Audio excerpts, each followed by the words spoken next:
Hey everybody, and welcome back to Live Between Paychecks Kitchen. I'm Us, Jaculator, and Lake and Jackson take care of their new little one and their old little one. He's like 4, he's a little tiny guy. He's awesome. But I'm going to do this. Now, you know the fancier soup I do, generally the trashier I look when I cook it because it gets hot and it's a lot of prep. This is a lot of prep, it's just a lot of cut. This is going to be great. I enjoy Italian sausage. I usually just throw it in the pan, eat it like a hot dog, whatever. But I'm going to make a soup. I got a new book, new recipe. I want to try this out. Before we do, be sure to like, share, subscribe, ring the little bell, get the little notifications. Thank you very much to everybody who has subscribed, to everybody who follows us. Thank you very much. Also, we have a link down in the doodly-doo for our merch. We got spatulas, spoons, flippers, fake hands, pot holders, like an actual spatula thing. Anyway, my brain fell out. I want to do a thing, just kind of break it down the merch and show you all that stuff because I really like it. It's really neat. But yeah, let's just get into it. Enough talking and plugging for me. Alright, it's a lot of stuff, so write it down. This is going to be really easy. You need 1 pound of your Italian sausage. Now, it said spicy. I got the mild stuff because I got to eat this, but it works either way, especially if we got other people that might try this that, you know, they don't like spicy stuff. You're going to need a can of steamed tomatoes at the 14.5 ounces, and you want about a 15 of the cannelli beans, which are just white kidney beans in a can. It's 15.5. You're going to need a can of either one of those, or both of those, sorry. You want 6 cups of beef broth. Now, I picked this all up at like Walmart stuff. Now, if you look at the nutrition facts, it'll tell you how many cups or anything approximately. Okay, so this one big one, the little ones are like 4. This one was 6. All right. You're going to want a little bit of oil. I'm using extra virgin olive oil. It's going to be 2 tablespoons. All you're going to use of that. Salt and pepper, again, to taste, so they're completely optional. Use whatever you want. Now, they called for 2 cloves of garlic, so I'm going to use the whole damn thing because that's just how I roll. You want 2 cups of baby spinach. One of these decent-sized packages has 2 cups in it because it folds down really well. 1 zucchini. No matter the bite marks or condom burns on it, just go ahead and take that out. 1 stick of celery, 1 onion. Doesn't matter what color because we're colorblind here, so we don't choose our onions on color. And carrots. You want 2 carrots. Now I use these the baby carrots. You just want a handful of those. They're a lot easier, and they're already like skinned and stuff, so that's good. So first things first, as always, wash your fruit and veg. Now celery you got to wash because look at this. This is how this dirt and stuff is packed in here because how it grows out of the dirt and they don't clean them. Skin your onion. Be sure to clean your baby spinach too, especially if it's in a package stuff. Never trust that. So now you got it all washed and set aside. So we're going to have you get your onion skinned, you get your garlic skinned all the way down to the cloves. Again, you can just use 2. Or if you don't like it, leave it out, whatever. But always set aside, get you another plate to kind of set it in there so you're not just having all this stuff piled up all over your counter. So you want a nice sharp knife. Again, shout out to Dad for the Christmas knife here. Now I'm going to show you with this 1 clove. Just take it and you're going to cut it one way. Watch your fingers. Just kind of put them straight down or curl them back towards you, towards your palm to keep your fingertips out of the way. So just slice them all the way down one side, turn them a little bit, cut them the other way. Doesn't have to be perfect. It's like most things in cooking. It doesn't have to be perfect. Once you're done cooking, nobody will ever notice. So get all your garlic done. Now your onion, where you've pulled the roots out and where the top of the skin was, that's your top and bottom. Cut them down that way. And now we're going to show you how to do this. Just a rough chop. Again, just angling your blade. I was almost said sword. Angling your knife as you're cutting across there. Then turn it and cut it back the other way. You got to put it back together like the world's onionist puzzle, I guess is the way to do that. Turn it this way, and then you're going to cut it back doing the exact same thing. Now you can do straight up and down, but then you have different pieces. I find when I do it more at an angle as I'm cutting across the round of this, it makes more uniform pieces. They're not perfect. They're not the same, but they're closer. They make these little squares of onion. Now, celery. Cleaned all this part off. Sometimes it just stains, sometimes it's brown. So down here, the thick end, I want to go ahead and split it because I don't want great big pieces of celery. And then just give it a cut, 1 down. Now, don't have to do it fast. Curl your fingers in. Go just as your own pace. Do not have to do this fast. You can cut it just chopping straight up and down. I don't know why that's slow. That's a little weird. And then go back and then just cut it forward, down, forward, down, forward, down. Right? Just as long as you get these little pieces. It does not have to be perfect. Just down, forward, down, forward. See, that's all that is to cutting it. And once you get the practice in, you can go faster, but you don't have to cut it that way. You can just sit and get a pair of scissors, just cut it down to the pieces you like. You come across this, you come along a little piece that's brown or whatever, and it's monkey. You don't have to get rid of it. Get rid of it. So your carrots, especially if you're using the baby carrots, you just want them skinned and cut down these little rounds. Like this one's a little big. Just take it, cut it. Now these tend to pop when you cut them because they're crunchier, right? So they tend to fly off. Be careful. But you just want these little pieces and these perfect little round sticks. Great for soup because it doesn't take over your whole spoon. Now, your zucchini, you don't need this little nub at the end. Just go ahead and get rid of that. Now, you're supposed to quarter this, which just lay it until it's, you're safe with it, and then cut it longwise, right? Lengthwise? Longwise. Lengthways. Yeah, lengthways. Now, the recipe said to get rid of the seeds. Didn't see a lot of seeds, but I think they're just talking about this white squishy bit in the middle where the seeds sit. So you can do 2 different ways here. Get you a spoon when it's just cut in half, and a spoon will just reach and take all that stuff out. Zucchini on the inside is relatively squishy, hard on the outside, mean, angry, whatever. Kind of like me. And then you get the other one and you cut it, lengthwise. This is how you do the other side. Or you can do the whole thing when you quarter it.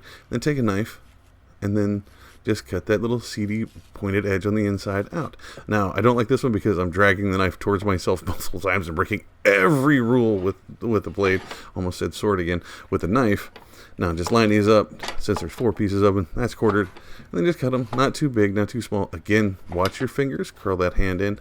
And once you get all that cut, set to the side. Get you a decent-sized pot. This is not a decent-sized pot. My decent-sized pot got thrown out because my friend threw up at it this weekend. So he's going to get me a new one.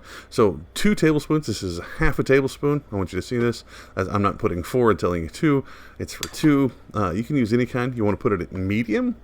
You don't really want to go high because you'll cook the sausage way too fast, okay? So get it about medium. Wait until it gets nice and hot. You see it start popping and cracking. And then just put the whole Italian sausage in there. Now be careful with your fingers. This is hot. This will break the living pookie out of you. You got to be careful, okay? Try to get them all in there. If they don't and your pot's not big enough, do them in batches. Not a big rush, okay? So get them in there. You want to leave them. And it takes 2 or 3 minutes per side. You want them to kind of brown on either side. Mine took about 5 because I have mine turned really low because I want to cook them through. Low and slow is easy at this. If it's cooking too fast, the inside is still pink and you can see all the way through. Go ahead and lower it back down to below medium, not completely low. But you want it to brown.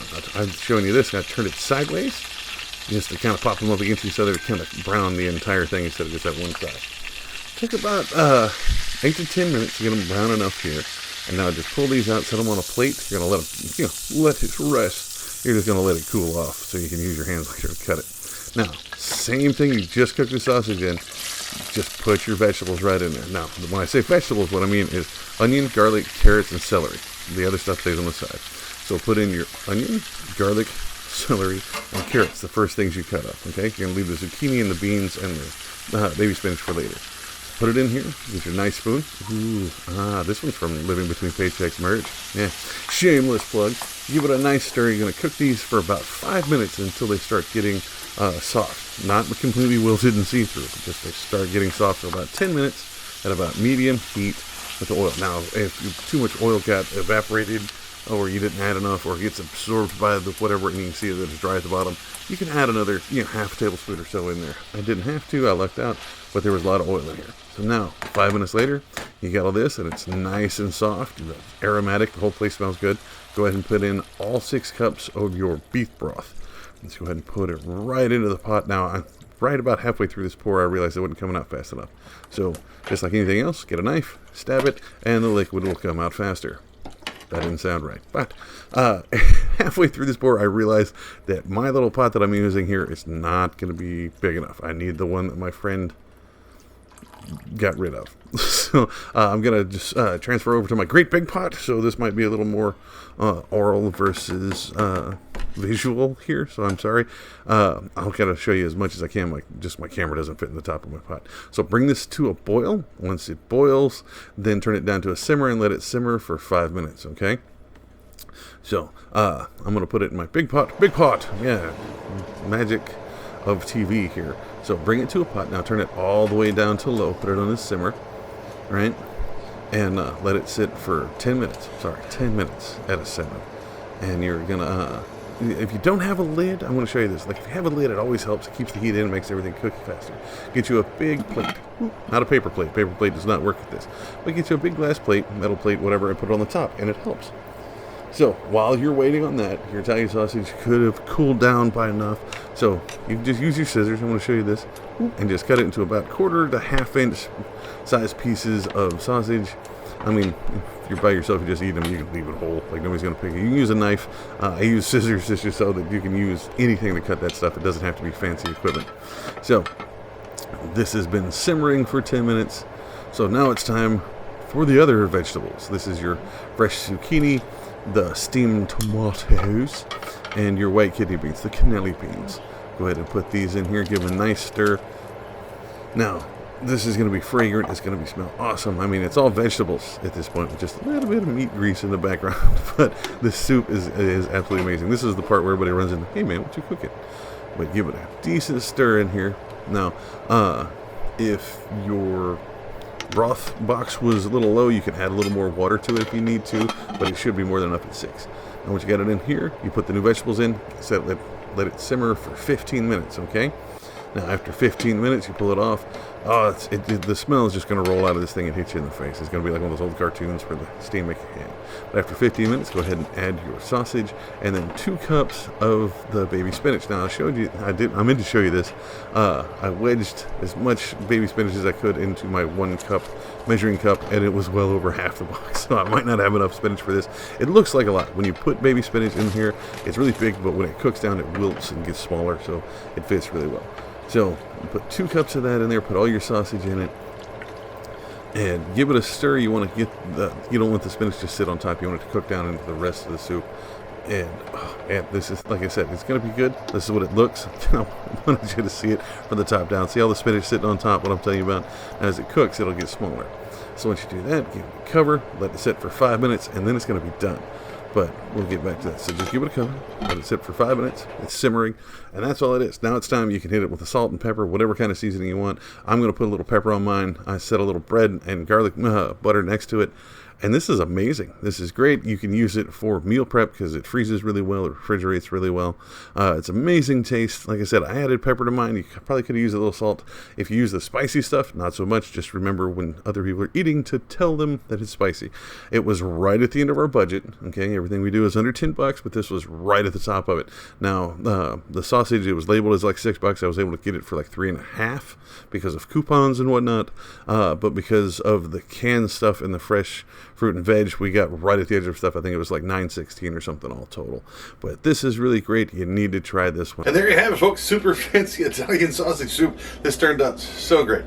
I'm really liking this stuff. But if you do it differently, you want to see us do it differently, you got a different recipe, you want to share it, put it down in the comments. Let us know. That's what the comments are there for. You can also find us on social media. You can find us on Facebook, Pinterest, Patreon. You can find us at all those at Live Between Paychecks Kitchen. You can also find us at Instagram, Live in Between. Had to shorten it over there. You can also find me on all of those, plus Twitter and TikTok under my name, Osway Nerdy. And I'll see you next time. I'm going to go eat some more of this stuff. That, and I got a board of directors meeting in a minute. Man, this soup is good.